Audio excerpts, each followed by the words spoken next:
I've been looking after my younger brother, Justin, 33M, since he was 10. Our parents passed away when I was only 16, so I had to step up and take care of the household while he was still little. I did everything for him, and he meant the world to me. Maybe I spoiled him a bit too much. Because of my responsibilities, I didn't date much until I met Melissa, 35F, about 10 years ago. We dated for 2 years, and it was great. My brother really liked her too. One day, I overheard a conversation Melissa was having with her friend. She was talking about me, saying she loves how I take care of her in every way, but she found me average in bed. Her friend asked her if she is going to talk to me about it, or how is she happy. She told her that her fixture is my brother.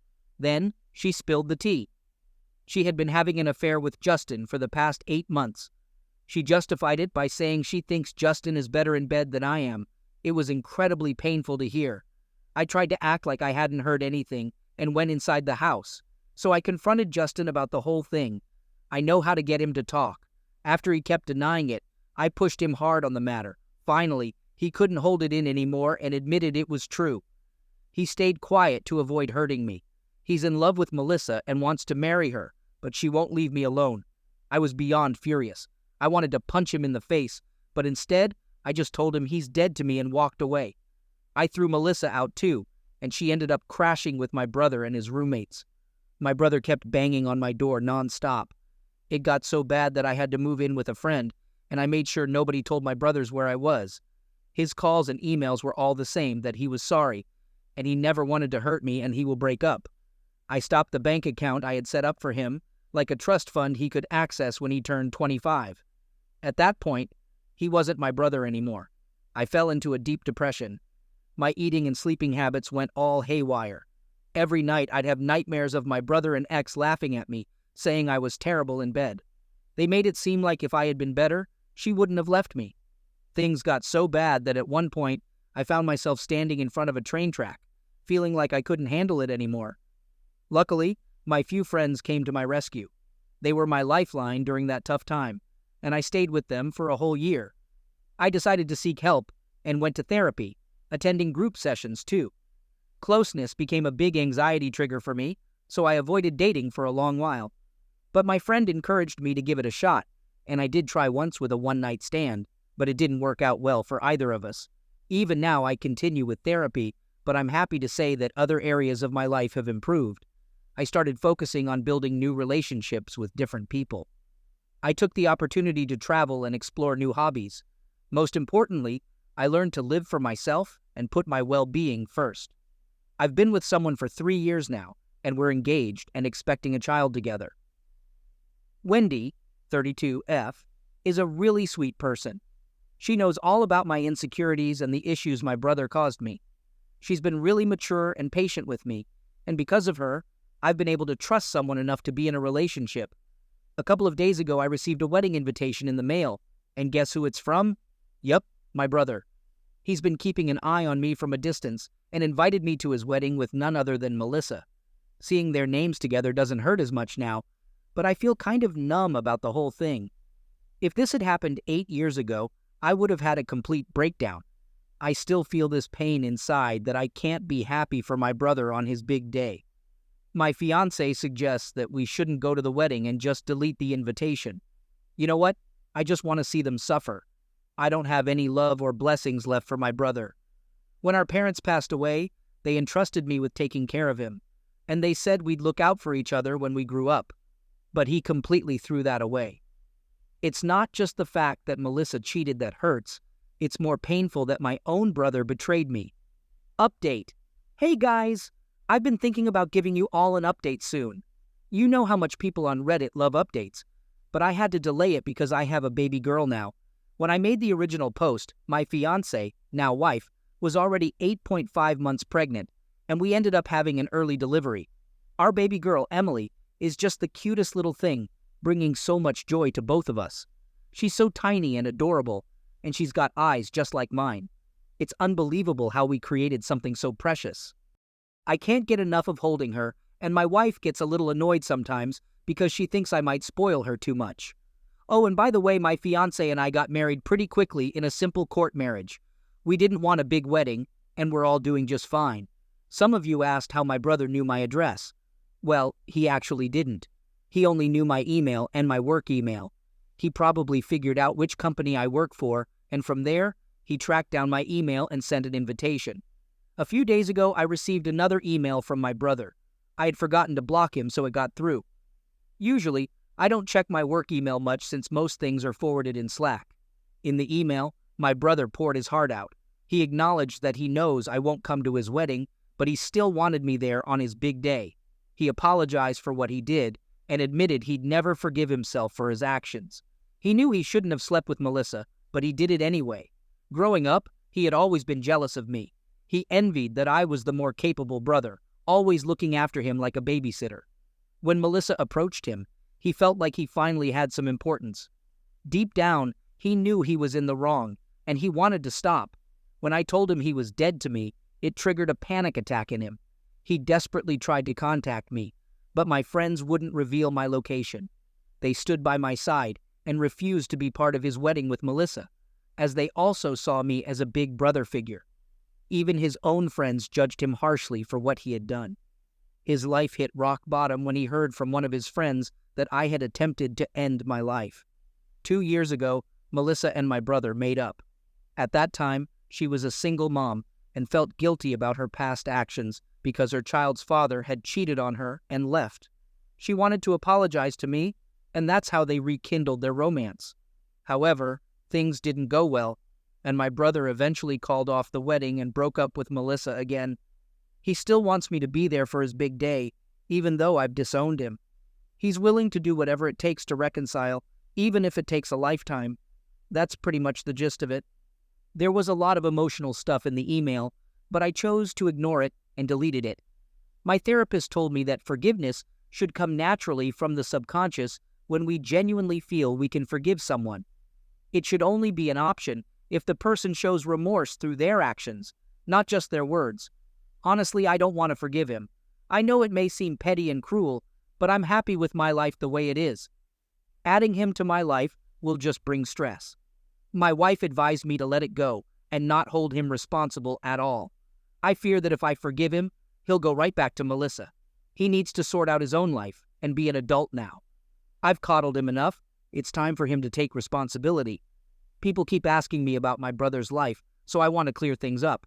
Honestly, I have no clue what he's been up to. I deliberately moved far away from him and even changed jobs to create distance.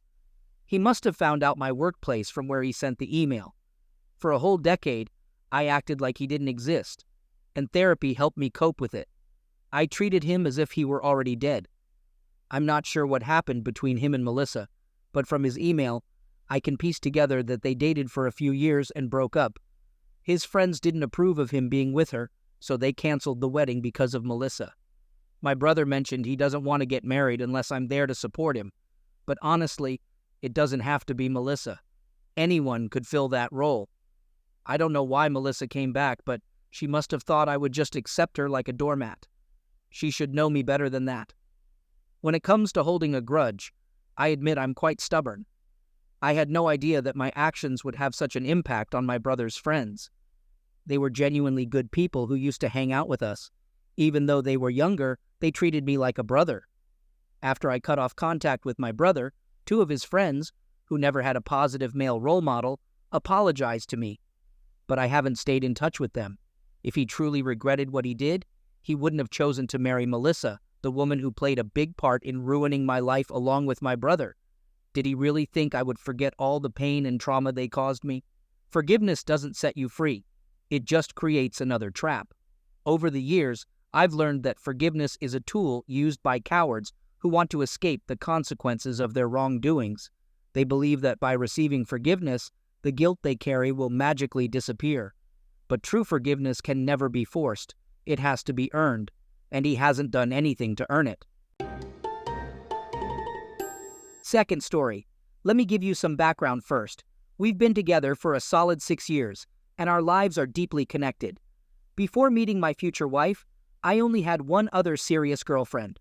We dated for 3 years, got married, and it's been about 2.5 years since we tied the knot. Like any long-term couple, we've had our ups and downs, fights, and romantic moments. Lately, things have been a bit tougher. But life is stressful. Due to financial reasons, we had to move in with her mother, and surprisingly, it's working for all of us. Recently, she's been spending a lot of time with one of our mutual friends. She hangs out with him quite frequently, especially when I'm busy with work. They do regular stuff like watching TV, having drinks, going to the beach, and so on. The visits have become much more frequent in the last few months, happening at least once a week, if not more. Lately, my friend has been avoiding me and not willing to hang out when I'm around. This made me more suspicious with each meeting. Last Friday, after a separate argument with my intoxicated wife, I had a strong urge to check her phone. This was unusual for me since I normally respect her privacy, but my suspicions got the best of me, and I gave in to the temptation. I looked at her text messages with the guy in question. What I discovered crushed me. The messages were explicit and detailed, going back at least 2 months. It made me feel sick to my stomach, and I became dizzy and pale as I read them. The messages referred to his tool in her mouth, with her mentioning how he makes her insatiable. I was in shock. It was hard to comprehend. My thoughts were all over the place. In just a few minutes, I experienced a flood of emotions I had never felt before. Disgust, betrayal, anger, regret, fear, and profound sadness. How could my beloved wife do this to me? I couldn't shake the image of her with that jerk, someone who had been my friend long before I even met her. How could he betray our friendship like that? In that moment, I even thought about resorting to extreme measures. I felt utterly shattered, crying uncontrollably beside my drunken wife. I can't forgive her. I made up my mind then and there that this is unforgivable. I need to leave and be on my own. The problem is, I don't have any money saved up and I don't have my own car. I hardly own anything at all. I decided not to confront her about knowing yet, so I can prepare myself for living alone. With the help of a few supportive friends, I managed to find a new place to move into. I also have another friend who's selling me their car. I'm getting my ducks in a row to drop a bomb on this cheating witch and get away. As it stands now, my plan is to pack and move all my belongings while she's at work tomorrow. I'll have to pick her up from work later in the day. When she gets home and sees all my stuff gone, the final argument will begin. I don't know exactly what I'll say, but I have a lot to express, and the words will come naturally. Edit. The issue I have here is that I'll need to use her car to move my stuff on Friday, so I'm considering a new plan.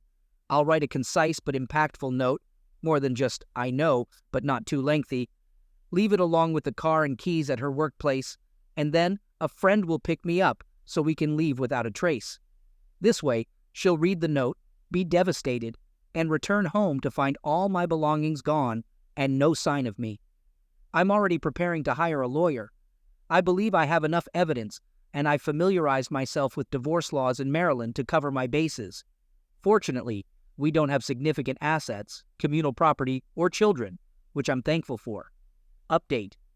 As for Friday, it went as well as it could in a situation like this. I took the advice I received from Reddit and changed my plan before the day even began. There was no final argument. Despite learning the devastating news, our last week together went surprisingly well. We went to the beach early in the week and had an incredible closeness on Wednesday night. On Thursday, we had a fancy dinner, she paid for it, and then went to the movies, also her treat. Friday morning, she seemed really happy, and we had a great closeness. I dropped her off at work, gave her a sincere hug, and said goodbye. Little did I know it would be our last conversation.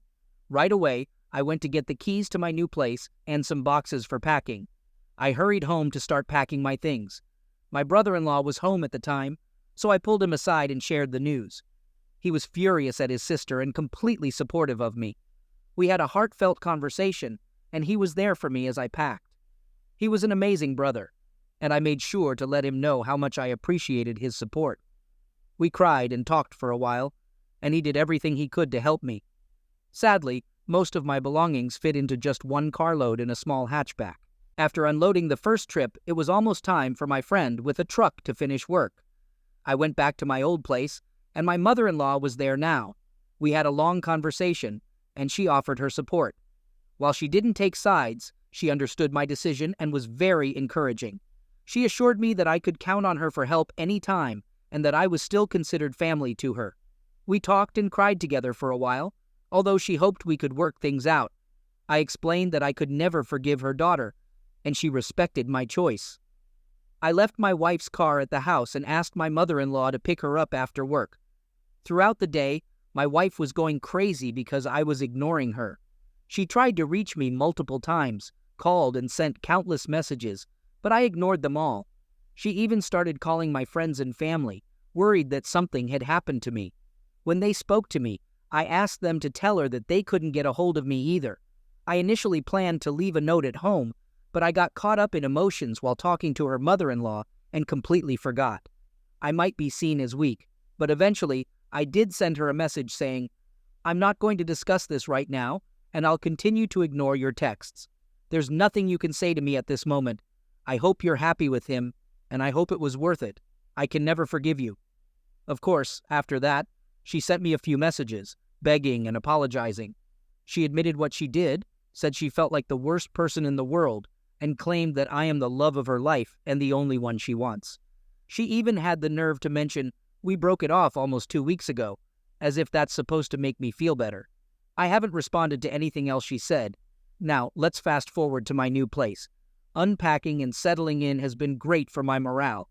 I'm in high spirits, feeling optimistic and alive. I'm moving in with my longest-known friend, who's been there for me since I first moved to Maryland over 10 years ago.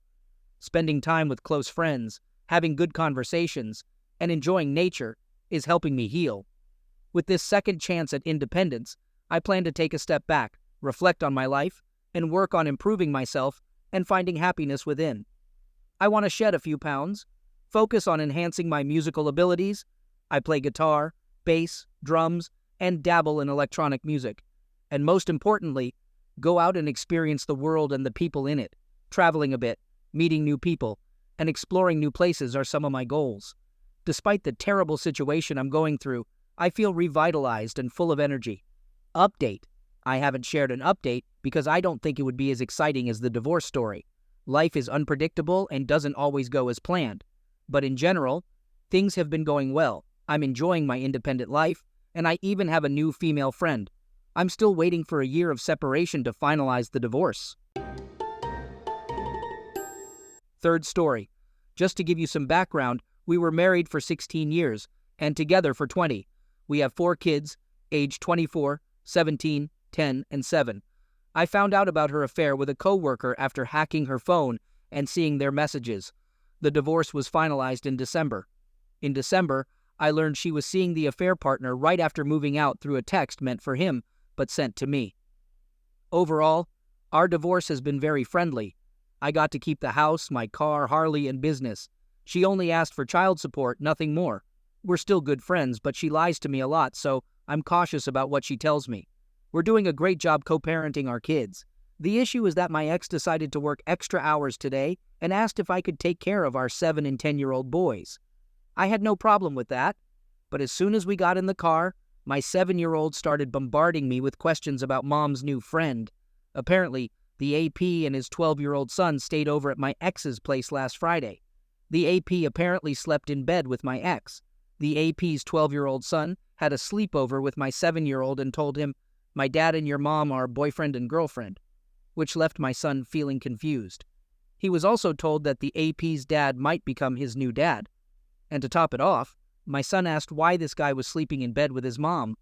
On Saturday, they spent the day shopping at the trampoline park, having lunch, and acting like a family. I was totally blindsided by all of this, and it's clear my ex didn't have a conversation with our son about it. This was the first time my son met these people. I don't think it's fair that I have to clean up my ex's mess, and I find it highly inappropriate for the AP to sleep in her bed. We're not fully divorced yet, and neither is the AP. How should I handle this situation? My son is confused, and I don't think I should have to cover for his mother's bad decisions. Several months later, my ex called me crying and asked if I could take the kids overnight again. I was concerned and asked what was wrong. She replied that karma hit me hard. She explained that something felt off, so she decided to check her affair partner's phone while he was in the shower. To her shock, she found a long string of messages on Facebook with texting, pictures, and explicit conversations, the same way I had discovered her affair. My ex is 39, her affair partner is 52, and his new affair partner is married and just 28. Now don't get me wrong, Part of me wanted to rejoice because it finally happened to her. I had warned her from day one that the guy was a predator. However, after listening to her, I realized she was deeply in love with him, and another part of me felt sorry for her. Interestingly, she apologized to me more that day than she ever did about cheating on me. She said things like, "I am so sorry I put you through this," and "I never realized how much this hurt you." I took her apologies with a grain of salt because I've moved on and found someone else. We've been happily dating for the last 6 months. The main point of this post is to let everyone know that even in the toughest divorce situations, things can work out, and sometimes karma will step in and bring a small piece of retribution. 2 years later, there was nearly a second cheating incident with the affair partner, but my ex caught him before they could meet up. She has complete control over his phone, monitoring all his apps and constantly checking his messages. Sounds like a living nightmare to me. My ex and the AP are still kind of together, but it's a really strange on-off situation. Let me explain. According to her, they're not together, and both of their Facebook pages say they're single. However, she still occasionally wears his engagement ring, just like how she refused to return my $12,000 wedding ring. Ha! She stays at his apartment now and then, but claims they're just friends. Yeah, right. Who stays over at their ex's place, sleeps in their bed, and calls it just hanging out? It's amusing how she thinks everyone is naive enough to believe that. In the meantime, she had to change jobs because she was really close friends with the plant manager there. They were always talking, going to lunch together, riding Harleys, taking walks on breaks and all that. Rumors started swirling around, and things got messy at work. Her work friend is a married guy with 3 kids, but he still visits her place occasionally and takes her out on Harley rides, to the movies, or whatever they do. Apparently, our teenage son caught them kissing in the driveway, and he didn't know who the guy was. So he called me to ask, and I played dumb, telling him to ask his mother who that was. He got the impression that she and the AP were still together because the guy was over the day before, grilling out and mowing her lawn. Then, there's another new guy on the scene. She won't say how or where she met him, but they went on 2 dates and she didn't seem too interested in him. It turns out they knew each other from a previous job, and he kept talking about how he wanted to be with all her friends and coworkers from back in the day. The other day we were discussing retirement. I told her about my plan to semi-retire in 6 years, once child support ends and all the kids turn 18. My idea is to move to a warmer climate down south. She started with a sob story, saying she had to raise all our children while I built the business, and she'll probably have to work until she dies and will never get to retire. But that's far from the truth. I put in just as much time, housework, and effort into our family as she did. There were even a few years when I did even more than her while she was out partying with her friends 4 or 5 nights a week. In response to her, I said, "You made your choice to leave me and go with your AP." It was amazing to see the expression on her face. I used to be her retirement plan, but now she only has $14,000 in her 401k, and she's in her early 40s. Even if she stays with her AP or goes back to him, he doesn't have much money saved up for retirement or any significant savings at all. So there's some karma in that. Here's some advice for those of you going through a divorce or about to go through one. My life was completely shattered from October 2018 to December 2019 when our divorce was finalized. But fast forward a few years to now, and I've never been happier. I'm planning to retire early and enjoy some beach time. My relationship with my kids is stronger and better than ever. When things seem dark and terrible, be a good person. Don't lie or deceive. Avoid being malicious, and don't involve the kids in any conflicts between you and your ex-partner. Keep your head up and keep moving forward. The further you walk away from the darkness, the better your life will become. 4th story. I, 40F, have been silently observing on Reddit for a long time, never sharing my story. It's a typical Reddit tale you might come across, but I feel the need to let it out to the world. Thank goodness for Reddit. So let me tell you about my sister, 43F, whom I'll call Ursula. Yes, like the villain. She's always made my life a living hell. Ursula is incredibly manipulative and a narcissist. She acts nice to me when she needs something, but then completely ignores me afterwards. When we were growing up, I thought we were close as sisters. We didn't have the usual fights that make sisters jealous of each other. Now, Looking back as an adult, I believe she actually hated me. She used to give me backhanded compliments like, "Your face looks better with your glasses," or "You have a boy crush. I thought you were a lesbian. I used to be a tomboy." I always tried to be like her and be everyone's favorite, thinking she was helpful and kind. Or at least, that's what she wanted us to believe. She always made me feel insecure about my looks and the people I dated. When I was 17, I had my first boyfriend, and she made me believe he wasn't right for me, and so on. I ended up breaking up with him, my mistake. Later, I moved out of state for college, studying engineering while she went to business school. Yet, whenever I returned home for holidays, she would still give me those backhanded compliments. At 21, I started dating my ex-husband, Jordan. Thankfully, at that time, my sister was focused on someone else, so her attention wasn't on Jordan. He also wasn't her type. We dated for 3 years and got married. For 4 years, my life was happy. But during that time, my sister announced she was pregnant. We all assumed it was from her then-boyfriend, Remy. One day I visited my sister with some food for her pregnancy. She gave me permission to enter her place and handed me a key. As I went inside without knocking, I was surprised to find Jordan's shoes outside. Feeling suspicious, I entered her bedroom, and as you might have guessed, they were without clothes and had closeness. To keep it short, I divorced Jordan. I was in a lot of pain and devastated. My parents supported me, but they seemed to shift their focus more towards my sister and Jordan. Yes, she was pregnant with his child, and it hurt to see them together. Neither of them ever apologized. They just shrugged it off as shit happens. To get away from the situation, I moved away from home 8 years ago when I got a work contract in England. It was a fresh start for me there. I met Peter, a single dad, and we fell in love, got married, and now have a son together. I don't have any contact with my sister. I rarely talk to my dad, but he keeps me updated. Recently, I found out that Jordan and Ursula got married and had 2 more kids. That's pretty much all I knew about them until now. Turns out Jordan cheated on Ursula, and they're going through a nasty fight. To make things worse, 2 of their kids aren't even Jordan's, so Ursula hasn't been faithful at all. My dad said it's a complete mess, and they'll probably end up getting divorced, but she's pushing for alimony. I hung up the phone and poured myself a drink. Honestly, I'm glad I'm thousands of miles away from all that drama. My mom called me too, saying she needs me, but I'm not sure if I want to go or not. As much as I might enjoy seeing Ursula's life falling apart, I'm not sure if I want to get involved in all that drama. Edit. Since people seem curious and want all the details, I thought I'd add more information. My sister cheated on Remy, who was a really nice guy. He was devastated when he found out that my sister's child wasn't his, but actually Jordan's. Afterward, Remy moved on and found a wonderful wife. I still follow him on Instagram. My parents were angry at Ursula, but she's a manipulative person and convinced everyone that Jordan forced her into having closeness with him, threatening to divorce me if she didn't comply. She made it seem like she was saving my marriage by sleeping with my husband. How typical. I got married in London, but my relatives couldn't come due to the long distance. However, my father was able to attend. Unfortunately, my mother couldn't come because she was recovering from back surgery at that time.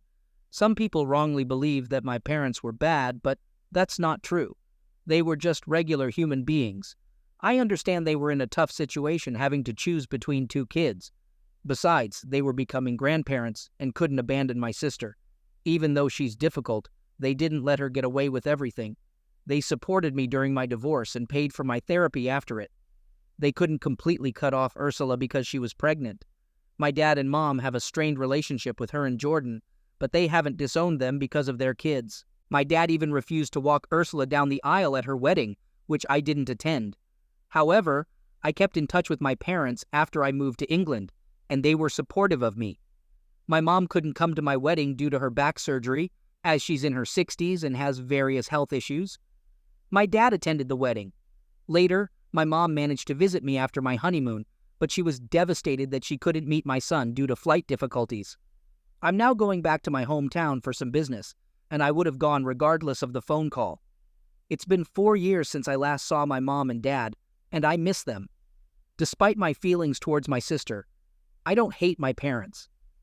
I may have given the wrong impression of my parents. They are not bad people, and they do love both of their kids. I don't believe they sidelined me. My dad and Ursula's relationship is still strained, but he's only involved because of the grandkids. My mom is the same way.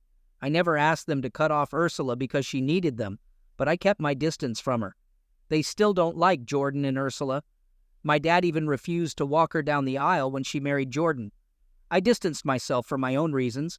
I got a job in the UK and traveled around Europe, something I always wanted to do. Now, I'm settled in my life with my 4-year-old son, husband, and stepdaughter. My mom and dad still keep in touch with me. Unfortunately, I haven't had the chance to meet my mom in 3 years because of COVID and other issues. Now, I might have to visit my hometown because of a project, and I also miss them. I don't blame my mom for not attending my wedding. She had a surgery, and it was difficult for her to move. She was present on video chat during the whole ceremony. It's been 4 years since we've seen each other, and I believe she misses me a lot. I miss her too. Update. So, I arrived in my home country with my husband and son. My mom and dad picked us up from the airport, and it was wonderful to see them after so many years. They looked tired and pale, as if they haven't eaten or slept well for a long time. My mom was especially happy to meet my husband and son, since she hadn't met them before. I asked them not to tell my sister that I'm here, as I'll only be staying for a few weeks before leaving. Right now, I'm staying with my aunt. As for my sister, my mom told me she's living with her and her kids. I learned some things about my sister. She was having an affair with her former married boss, and it turns out the 2 kids she has are actually his. The boss's wife found out and confronted my sister, resulting in a physical altercation. Interestingly, the company where the boss works is owned by his father-in-law. Yeah, her boss is going to lose his job because of the affair. My sister had already switched jobs before all this drama unfolded, but she continued the affair.